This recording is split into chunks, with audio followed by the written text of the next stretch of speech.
कहां तक हो गया है चला? सैडल क्रॉस स्लाइड तक हो गया था, कटिंग टूल पढ़ाना था ना।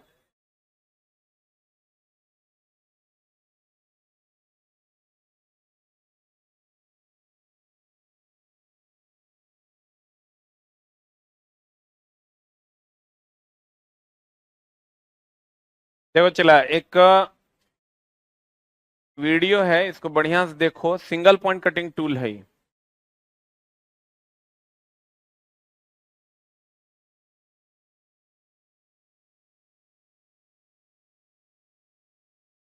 आवाज की जरूरत नहीं है, तुम खाली समझने की चेष्टा करो ना, तो अपना दिमाग बहुत लगाता है तुम। ये है सिंगल पॉइंट कटिंग टूल। ये ऐसा क्रॉस सेक्शन अगर हम काटते हैं, यहां अगर वर्कपीस रख दोगे ना तब काट देगा। अगर हम ऐसा क्रॉस सेक्शन काट के इसको हटा देते हैं तो ये हो जाता है, इस एंगल का नाम है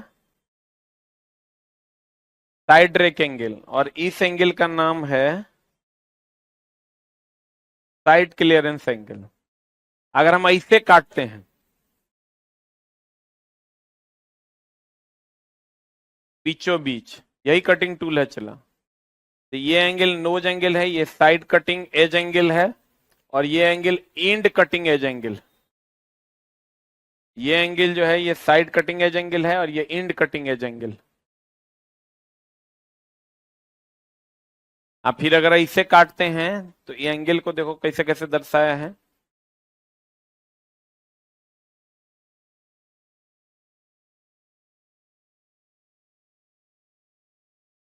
इसको कहते हैं बैक रेक एंगल, इसको कहते हैं एंड रिलीफ एंगल, इसको कहते हैं वेज एंगल।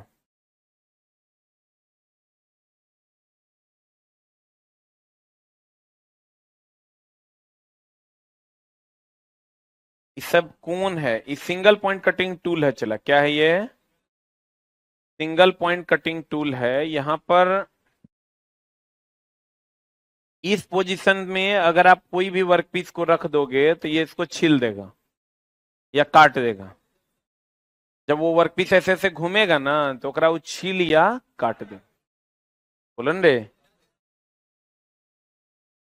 तो इसके अलग अलग भाग हैं और अलग अलग एंगल है। अलग अलग एंगल के द्वारा हम लोग अलग अलग काम लेते हैं। जैसे रिलीफ एंगल, रिलीफ एंगल का काम है चिप को रिलीफ करना। चिप को क्या करना? रिलीफ करना। मतलब उसको क्लियरेंस एंगल, क्लियरेंस एंगल का काम है गैप बनाए रखना। क्या बनाए रखना?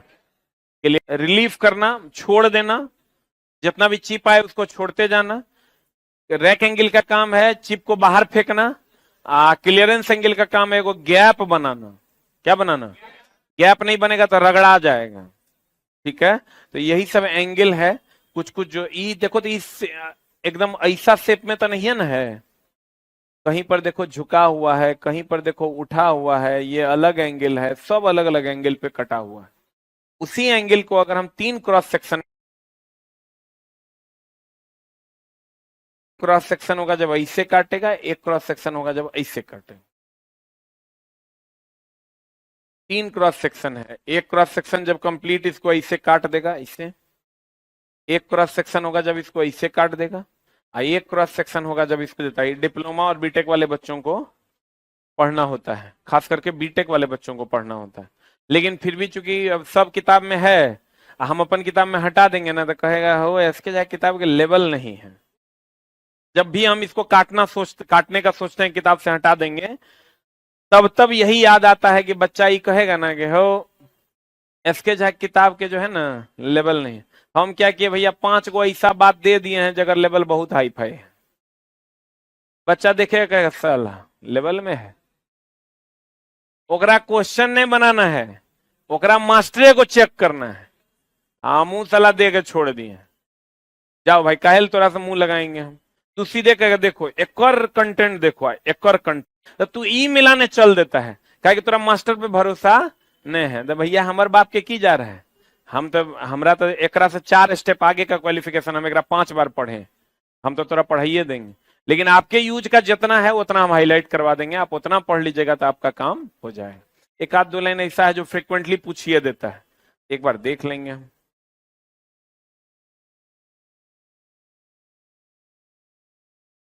देखो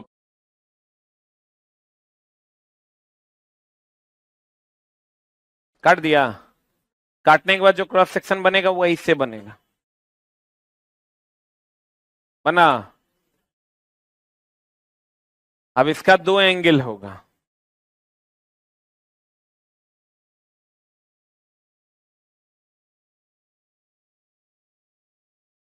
एक हो गया साइड रिलीफ एंगल, ये आई हो गया साइड रेक एंगल, ठीक है। अब फिर दो भाग में काटेगा, फिर अलग क्रॉस सेक्शन लेगा, ऐसा ले लिया, इसको पलट देगा। एक कम से कम हम 50 बार पढ़े होंगे अपने से स्टूडेंट लाइफ। ई हो गया चला end cutting, end cutting edge angle कहते हैं, इसको कहते हैं साइड कटिंग एज एंगल। आई पूरा का पूरा हो गया नोज रेडियस, क्या हो गया ये चला,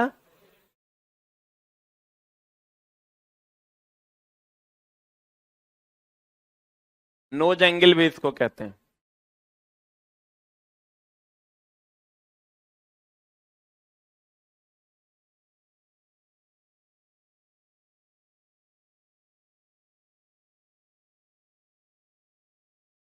इस एंगल को कहते हैं कौन rake angle, back rake angle. इसको कहते हैं इंड रिलीफ एंगल। इस पूरे को कौन एंगल कहते हैं, वेज एंगल। यही तीनों एंगल हैं, ये सभी एंगल्स हैं जो आपको देखने थे।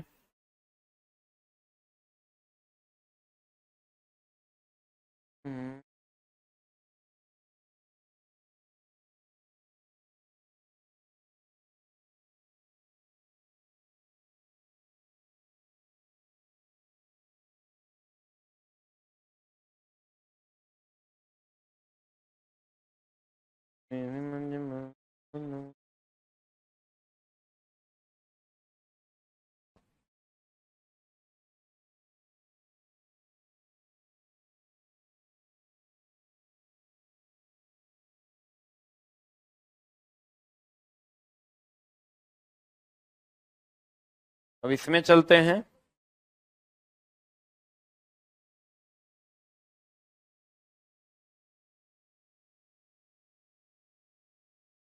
देख लो, तीन फेस में काटे थे, एक ऐसे, एक ऐसे, एक ऐसे, है ना। इस एंगल को हम लोग साइड रेक एंगल कहते हैं, एक साइड रिलीफ एंगल बोले रे। इसको कहते हैं इंड कटिंग एज एंगल, बोले रे। इसको कहते हैं साइड कटिंग एज एंगल, इसको कहते हैं इंड रिलीफ एंगल, इसको कहते हैं side cutting edge back rake angle. यहां आइएगा, इसको कहते हैं नोज रेडियस, ये वाला पूरे में अगर देखिएगा, इसको कहते हैं इंड कटिंग एज एंगल, इसको कहते हैं बैक रेक एंगल, इसको कहते हैं साइड रेक एंगल, इसको कहते हैं साइड रिलीफ एंगल, इसको कहते हैं साइड कटिंग एज एंगल, इसको कहते हैं इंड रिलीफ एंगल।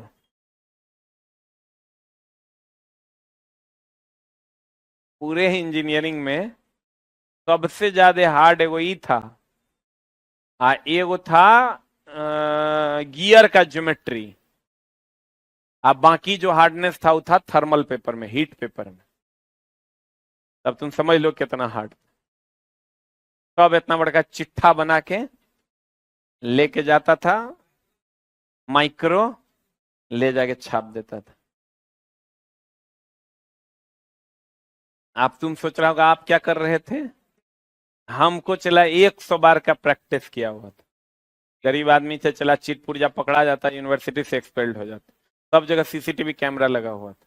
वो अलग बात है कैमरा कोई देख नहीं रहा था, क्योंकि इतना कॉलेज में लगल था, के बैठ के देखेगा। लेकिन चला मामला तो गड़बड़ा जाता, डर अंदर से हो जाता है। ई रैक एंगल है, ई रिलीफ एंगल है, और ई क्लियरेंस एंगल है। बोलो हाँ या ना। लेकिन वो सब कुछ नहीं जानना है तोरा, तोरा जो जानना है वो जानो। लेद चालक को, लेद टूल के कटिंग एज एंगल के बारे में पूरी जानकारी होनी चाहिए, जिससे कार्य करते समय यदि टूल खराब हो जाए तो वह उसे कार्य के अनुसार सही क्लियरेंस देकर दोबारा ग्राइंड समझते हो ना, ग्राइंडिंग मशीन, दोबारा ग्राइंडिंग करके उसको तेज धार उस हिसाब से बनाया जा सके।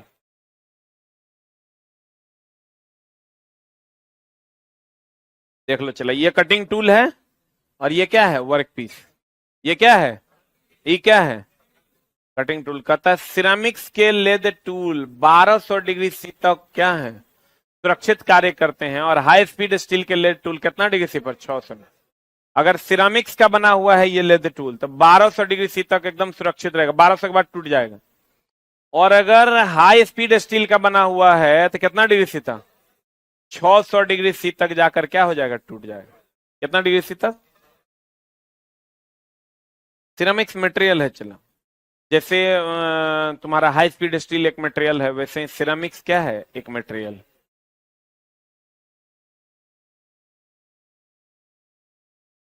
कहता कार्बाइड टूल, देखो ये हमेशा ध्यान रखना, वैसा टूल जिस पर कार्बाइड मटेरियल का लेप लगा हुआ होगा वो अधिक स्पीड पर भी टूटेगा नहीं और ज्यादा तेज धार वाला होगा। अगर ये कटिंग टूल है, इसके ऊपर कार्बाइड का लेप लगा दोगे तुम, तो ये तेज धार वाला होता है।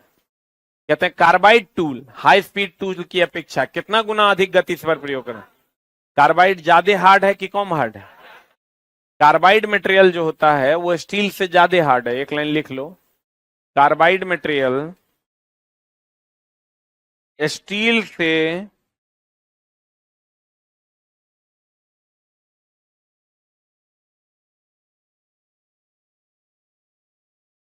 अधिक हार्ड होता है। कार्बाइड मटेरियल स्टील से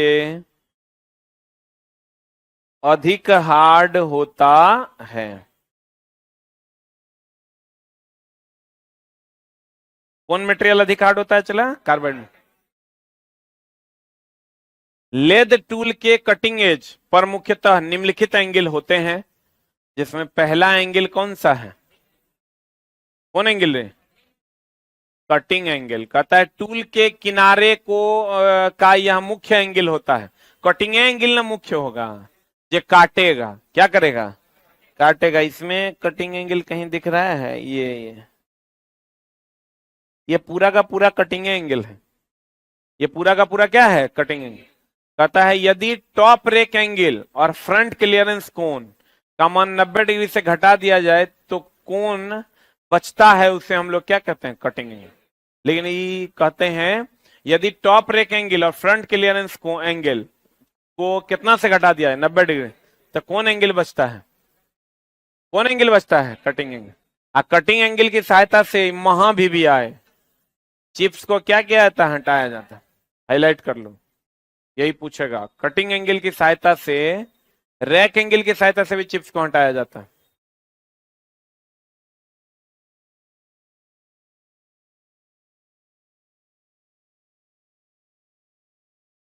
रैक एंगल, कौन एंगल रे, रैक एंगल देखो ये है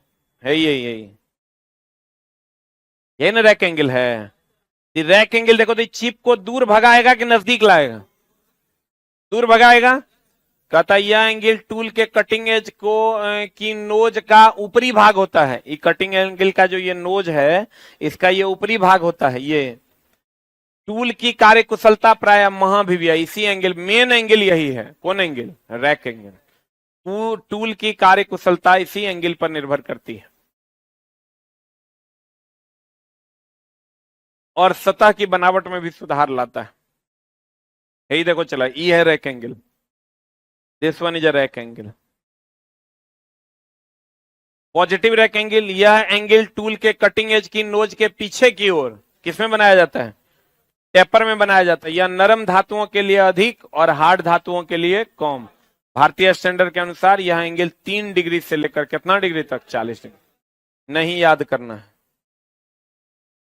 negative rack angle, negative rack, यह एंगल टूल के कटिंग एज और नोज के ऊपर की ओर टेपर में बनाया जाता है। यह एंगल प्राय हार्ड धातुओं की टर्निंग करने के लिए तथा झटका वाले धातुओं कार्यों के लिए बनाया जाता है, बट इसको भी याद करने की कोई जरूरत नहीं है। साइड रेक एंगल, कौन एंगल चला? ये एंगल जो है इससे सेक्शन में काटे थे, तो ये वाला जो एंगल है ना, इस साइड रिलीफ एंगल है। और ये वाला जो एंगल है वो कौन एंगल है? Side rake angle. यह एंगल प्राय टॉप रेक एंगल को साइड की ओर टेपर करके ग्राइंड करके बनाया जाता है। इसमें कटिंग चिप्स फिसल कर आसानी से नीचे गिर जाता है। हाईलाइट करो। चिप्स को फिसलाने के लिए हम लोग साइड रेक एंगल का प्रयोग करते हैं। जितना हाईलाइट करवा रहे हैं चला उतना ही याद रखना। क्लियरेंस एंगल, यह एंगल प्राय जॉब के कटिंग टूल के बीच क्लियरेंस देने, क्लियरेंस मतलब खाली जगह। अगर चला जॉब और कटिंग टूल के बीच अगर खाली जगह ये नहीं देगा, ये है ही यही नहीं क्लियरेंस एंगल है। तो चला अगर ये ऐसे रहेगा तो घीस ना देगा रे। ये जो क्लियरेंस एंगल है ये है, ये कटिंग टूल है, ये वर्कपीस है, ये दोनों के बीच देखो तो खाली जगह दे रहा है, गैप दे रहा है। तो ये गैप इसे देगा तो क्या होगा? अगर गैप नहीं दोगे, ऐसे रखोगे तो घिस ना जाएगा। तो कहते हैं यह एंगल प्राय जॉब और कटिंग टूल के बीच क्लियरेंस देने के लिए बनाया जाता है। इससे कार्य क्रिया करते समय केवल टूल का कटिंग एज ही जॉब के स्पर्श में आता है। अगर तुम क्लियरेंस एंगल दे दोगे तो ये जो टूल का कटिंग पॉइंट है यही खाली जॉब के संपर्क में आएगा, ये पूरा का पूरा कटिंग टूल जॉब के संपर्क में नहीं आएगा। ये एंगल प्राय निम्नलिखित होते हैं। फ्रंट क्लियरेंस, कौन क्लियरेंस चला? फ्रंट क्लियरेंस हो गया, ये इधर गया, ये फ्रंट क्लियरेंस। कहता है यह एंगल टूल के कटिंग एज के नोज के सामने से नीचे की ओर टेपर करके, इस नोज से नीचे की ओर टेपर करके बनाया जाता है। यह एंगल हार्ड धातुओं के लिए कम और नरम धातुओं के लिए अधिक होता है। भारतीय स्टैंडर्ड के अनुसार कितना से कितना? 6 से 10। इसको फ्रंट रिलीफ या रिलीफ एंगल भी कहते हैं। साइड क्लियरेंस एंगल, यह एंगल टूल के कटिंग एज की नोज के साइड से नीचे की ओर, साइड क्लियरेंस एंगल यहां होगा, देखो side clearance angle, side rake angle है, back rake angle, cutting angle, end relief angle, side cutting edge angle, side relief angle. Side clearance इसमें नहीं दिखाया हुआ, इधर होगा, नहीं दिखा हुआ है। साइड क्लियरेंस चला इसके पीछे होता है, इसके बैक व्यू में। यह एंगल टूल के कटिंग एज और नोज के साइड के पीछे की ओर टेपर करके ग्राइंड करके बनाया जाता है, जिससे कार्यशील करते समय टूल के कटिंग एज की जॉब को स्पर्श करता है और टूल की साइड जॉब को रगड़ नहीं सकता है। इसको साइड रिलीफ एंगल भी कहते हैं। Back clearance angle, clearance angle का काम है चला वर्कपीस को टूल से अलग रखना कि सटा के रखना। कहता है इस प्रकार का क्लियरेंस प्राय parting off tool, parting off tool वह टूल होता है जो वर्कपीस को दो भागों में काट देता है। लिख लो, पार्टिंग ऑफ टूल वह टूल होता है, अभी पढ़ाएंगे वैसे parting off operation. Parting off tool वह टूल होता है जो वर्कपीस को दो भागों में बांट देता है, जो वर्कपीस को कितने भागों में बांट देता है? दो भागों में बांट देता है। पार्टिंग ऑफ टूल वह टूल होता है जो वर्कपीस को कितने भागों में बांट देता है? कहता है इस प्रकार के पार्टिंग ऑफ क्रिया करते समय जॉब और टूल के बीच क्लियरेंस बन जाता है और कार्य आसानी से हो जाता है। बट इसमें चला जो मेन बात है वो ये है कि लिख लो, हम 4-5 को लाइन लिखा देते हैं जो पूछता है, लिखना। रैक एंगल का कार्य, पहला लाइन, रैक एंगल का कार्य है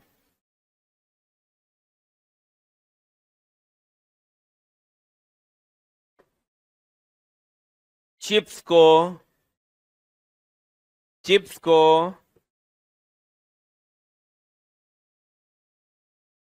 कटिंग टूल से अलग करना।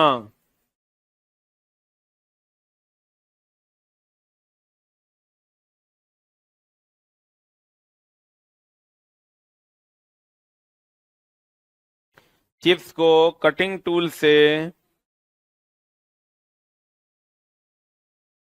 अलग करना। नेक्स्ट पॉइंट, क्लियरेंस एंगल का कार्य है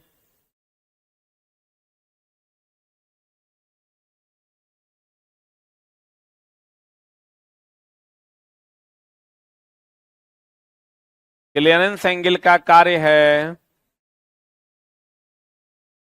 कटिंग टूल को वर्कपीस से अलग करना। कटिंग टूल को वर्कपीस से क्या करना चला? कटिंग टूल को वर्कपीस से क्या करना? अलग करना। ठीक है, next point. Rack angle positive negative दोनों होता है। रैक एंगल पॉजिटिव निगेटिव दोनों होता है।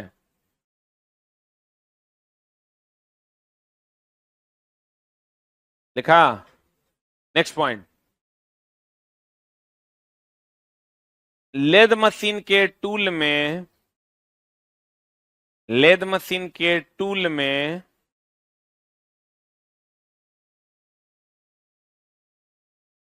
अलग अलग कोण देने का अर्थ है अलग अलग कोण देने का अर्थ है पहला, कटिंग आसानी से हो। कटिंग आसानी से हो।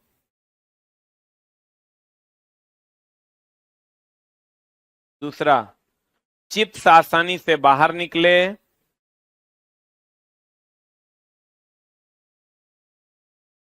चिप्स आसानी से बाहर निकले। कटिंग टूल सुरक्षित रहे।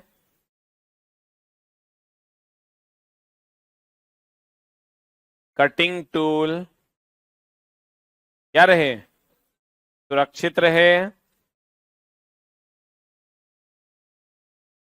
कटिंग टूल क्या रहे? सुरक्षित रहे। कटिंग नोज सुरक्षित रहे, जगह से काटते हैं। कटिंग नोज या कटिंग पॉइंट भी कह सकते हैं। कटिंग पॉइंट सुरक्षित रहे।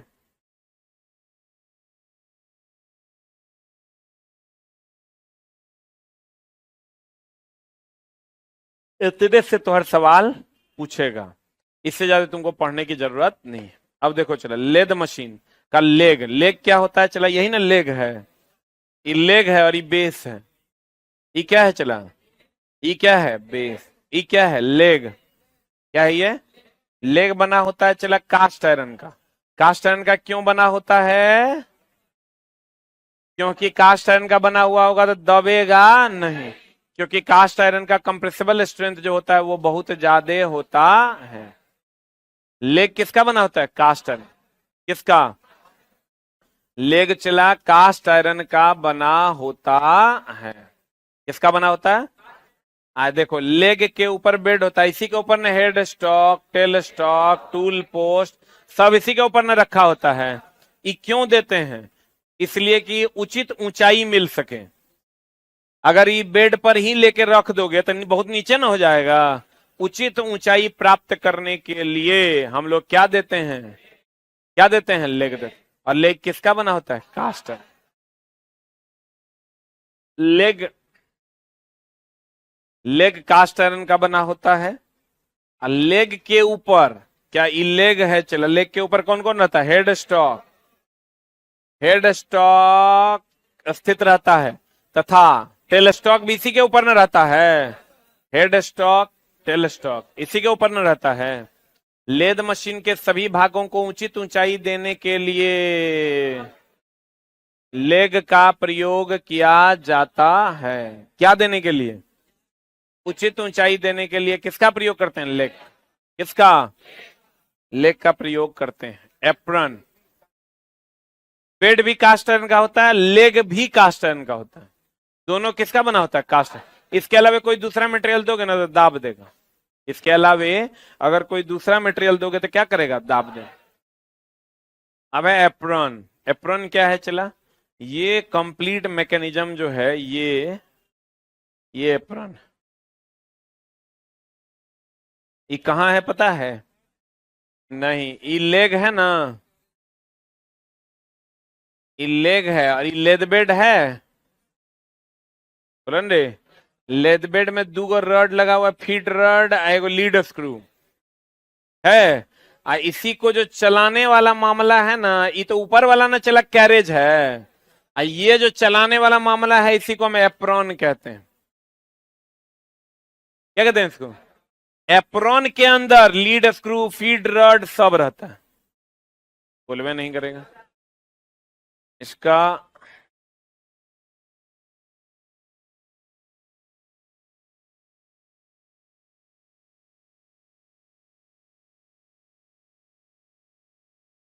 देखो, ये वाला पार्ट, ये वाला नहीं, ये तो कैरेज हो गया है। ये वाला पार्ट क्या है? ये क्या है? ये एप्रॉन है। क्या है ये?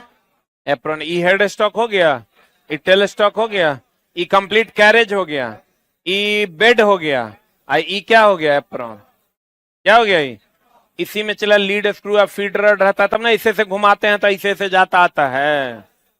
बोलो रे, तो इसी को हम लोग एप्रॉन कहते हैं। सारा मैकेनिज्म जो होता है वो इसी में होता है।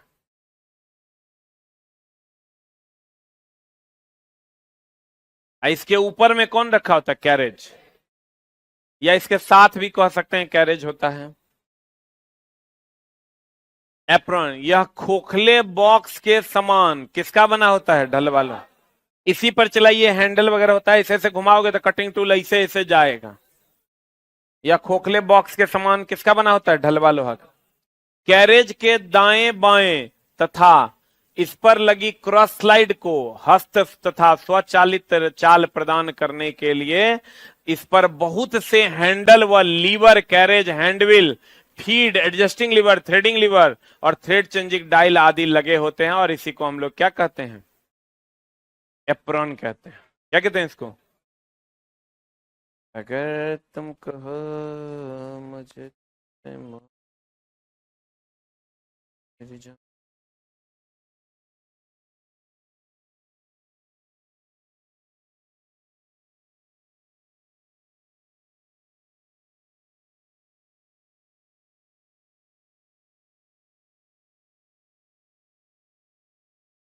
इसमें चला आप आसानी से समझ पाओ। देखो, ई तो हेड स्टॉक हो गया। देखो, ये दिखा रहा है हेड स्टॉक। क्लास शुरू से किए होंगे तभी समझ में आएगा। ये क्या है चला? ये स्पिंडल है, ये चक है, इसमें कोई डाउट है? ये चला टूल पोस्ट है, ये नहीं है। ये इसके ऊपर कंपाउंड रेस्ट है, उसके नीचे क्रॉस स्लाइड है, और क्रॉस स्लाइड के ऊपर नीचे सेडल होगा। यहां देखो, है सेडल। बोलवे नहीं करेगा। ही जो पूरा मैकेनिज्म है ना चला, ये एप्रॉन है। ये मैकेनिज्म जिसमें ये लीवर वगैरह लगा हुआ है, हैंडविल, लीवर, ये सब लगा हुआ है, जो ऐसे ऐसे करके ये देखो फीड रड वगैरह इसी के अंदर से गुजरता है। ये फीड रड लीड स्क्रू जब ऐसे ऐसे घुमाओगे ना तो पूरा टूल पोस्ट को लेके इधर और टूल पोस्ट को लेके इधर आएगा। बोलो ना रे। ये चिप पेन है। चिप पेन का मतलब रखने वाला। चिप जो इधर कटता है तो यहीं आके गिरता है। बोलो ना रे। ये वाला जो भाग तुमको दिख रहा है मेरी जान, ये वाला भाग देखो, एप्रॉन। ये कंप्लीट क्या है? एप्रॉन। ये एप्रॉन के अंदर ही देखो क्या क्या है यहाँ फीड रड देखो इसी के अंदर है, लीड स्क्रू इसी के अंदर है। बोलवे नहीं करेगा। फीड रड, लीड स्क्रू इसी के अंदर होता है, और जितना हैंड लीवर वगैरह है वो इसी के ऊपर होता है। तब ना इसे से करोगे तो ये आगे पीछे जाएगा। बोलवे नहीं करेगा।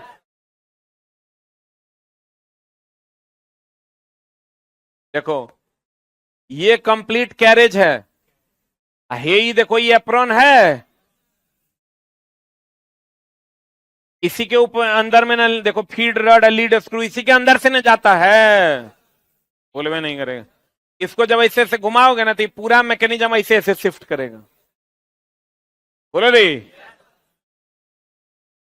तुम लोग दालों में यस सर, भातों में यस।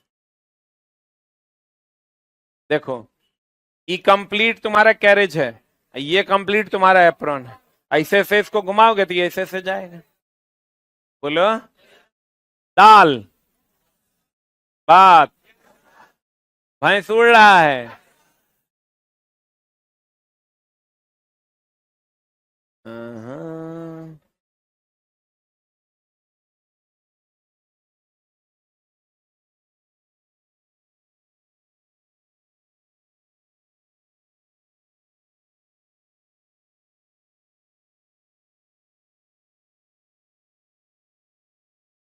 कृपया शांति बनाए रखें, क्यों हल्ला कर रहे हैं आप लोग। आप देखो एप्रॉन क्या है, यही चला। अब थोड़ा बहुत अंदाजा हो गया होगा एप्रॉन कहाँ रहता है। एप्रॉन ये है, चला ये वाला पार्ट है, इसी को नहीं चला, ये हैंडल वगैरह को ऐसे घुमाओगे तो ऐसे ऐसे शिफ्ट करेगा। ये लीड स्क्रू फीड रॉड सब इसी के अंदर होता है, इसके अंदर होता है। कहते हैं यह खोखले बॉक्स के समान ढलवे लोहे का होता है, इसमें जितना है carriage handwheel feed adjusting liver ये सब इसी के अंतर्गत आता है। इन लीवर्स का, ये जो यहाँ लीवर बना हुआ होता है जिसको हम लोग घुमाते हैं, संबंध एप्रॉन बॉक्स या एप्रॉन हाउसिंग में लगी बहुत सारी गरारियां, गरारियां मतलब गियर्स, वॉर्म तथा warm wheel, split of set, friction clutch आदि से होता है। ये एडवांस लेद मशीन होता है तब क्लच वगैरह होता है उसमें। इनके बीच में से फीड रड तथा कौन गुजरता है, लीड स्क्रू। इसी के अंदर से न फीड रड लीड स्क्रू गुजरता है। स्प्लिट ऑफ नट को लीड स्क्रू के साथ इंगेज करके क्या काटा जाता है, चूड़ी। स्प्लिट ऑफ नट का काम है चला चूड़ी काटना, क्या काटना, जो लीड स्क्रू में एडजस्ट किया जाता है। लीड स्क्रू कहाँ होता है, चला ये देख लो, लीड स्क्रू यही है। ये एप्रॉन है ना, एप्रॉन के अंदर होता है कौन, lead screw. Lead screw nickel steel की एक लंबी साफ्ट, देखो लंबी साफ्ट है होती है जिस पर कौन चूड़ी कटा होता है, एकमी चूड़ी। ये चूड़ी का प्रकार है चला, स्क्वायर थ्रेड, एकमी चूड़ी, ब्रिटिश विटवर्थ चूड़ी, ये सब चूड़ी का क्या है, प्रकार है। यह एप्रॉन के, ये एप्रॉन है, ये एप्रॉन के बीच से न गुजरता है। फिर कहता है चला इसके हेड स्टॉक वाले सिरे पर चलित गरारी होती है, ये देखो ये ऐसे ही चलता है जैसे ही चल रहा है, तथा दूसरा सिरा बेड के सामने लेग बियरिंग के अंदर में कैसा घूमता है, फ्री घूमता है। इसका उपयोग भिन्न भिन्न पिच की चूड़ियां काटने के लिए किया जाता है। कई बार लीड स्क्रू को पूरी लंबाई में कीवे कटी होती है जो फीड रड का भी कार्य करता है। कभी कभी ये लीड स्क्रू जो है ये फीड रड वह रड होता है जो डेप्थ ऑफ कट देता है। डेप्थ ऑफ कट मतलब धसाता है किसको, कटिंग टूल को, किसको धसाता है। भिन्न भिन्न पिच की चूड़ियां काटते समय टूल को अपनी पहले वाली स्थिति में लाने के लिए एप्रॉन के साथ एक थ्रेड चेंजिंग डायल भी लगा होता है। जब आप धसा दोगे तो फिर से निकालने के लिए जो लगा होता है उसको हम लोग क्या कहते हैं, थ्रेड चेंजिंग डायल। इसका काम है अगर धस जाए कटिंग टूल तो उसको बाहर निकाल लेना। फीड रड, ये है फीड रड, चला ये है फीड रड, ये है लीड स्क्रू। इसी के ऊपर से होता है एप्रॉन, इसी के ऊपर क्या होता है, इसी के ऊपर होता है चला एप्रॉन। यह भी निकेल स्टील की एक लंबी छड़ होती है फीड रड, जिसकी पूरी लंबाई में कीवे यानी खांचे कटे होते हैं। या लीड स्क्रू के ऊपर नीचे उसके समानांतर फिट किया था। देखो ये दोनों एक दूसरे के क्या है, समानांतर, या तो ऊपर या तो नीचे। तथा एप्रॉन के अंदर न लगा होता है, इसके ऊपरे में न एप्रॉन होता है। एप्रॉन के अंदर लगे वॉर्म में से होकर गुजरता है। वॉर्म मतलब होता है खांचा। इसका उपयोग कैरेज तथा क्रॉस स्लाइड को स्वचालित फीड प्रदान करने के लिए, मतलब फीड रड का काम है चला फीड देना। लिख लो, फीड का अर्थ होता है डेप्थ ऑफ कट देना। फीड का अर्थ होता है डेप्थ ऑफ कट देना।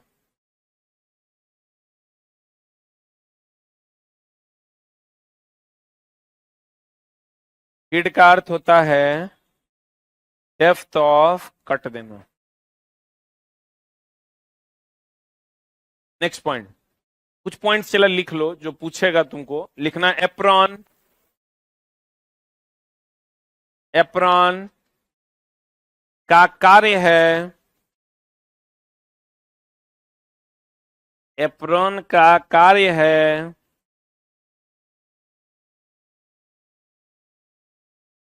कैरेज को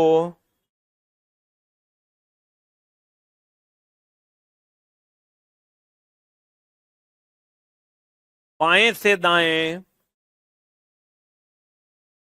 या दाएं से बाएं ले जाना। एप्रॉन का कार्य है कैरेज को बाएं से दाएं या दाएं से बाएं ले जाना। नेक्स्ट पॉइंट, एप्रॉन चला हस्तचालित होता है कि मशीन से चलता है? एप्रॉन हस्तचालित यंत्र है। एप्रॉन हस्तचालित यंत्र है। एप्रॉन कैसा यंत्र है चला? आई हेड स्टॉक और टेल स्टॉक के बीच में ना एप्रॉन होता है। हेड स्टॉक और किसके बीच में होता है? Tell stock. इसका मतलब हस्तचालित यंत्र है तो हस्तचालित पुल्ली भी लगा हुआ होगा। जैसे ही चलाई पुल्ली को आप ऐसे से घुमाइएगा नहीं, ऐसे से जाएगा। बोलो न रे, एप्रॉन के अंदर ही ना लीड स्क्रू और फीड रड लगा हुआ होता है। इसके ऊपर में कौन होता है? कैरेज। देख लो, एप्रॉन के ऊपर कैरेज होता है।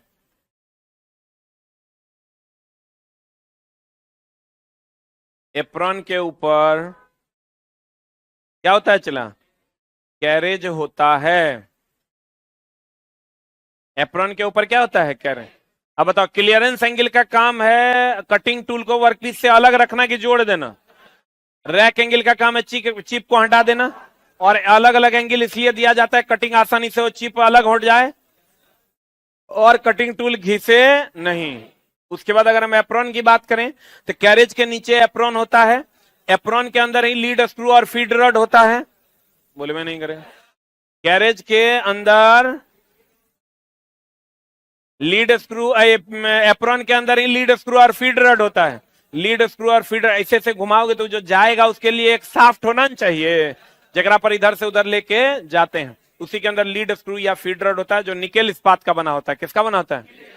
और उस पे गरारियां मतलब खांचे कटे हुए होते हैं। खांचे कटे होंगे तब ना चला, वो इधर से उधर लेके, ये ऐसा खांचा कटा हुआ होता है। लीड स्क्रू और फीड रड एक दूसरे के समानांतर होते हैं कि असमानांतर? ये ऊपर होगा या ये नीचे होगा, या ये नीचे होगा ये ऊपर होगा? बोलो न रे। आज की कार्रवाई यहीं था। Thank you very much.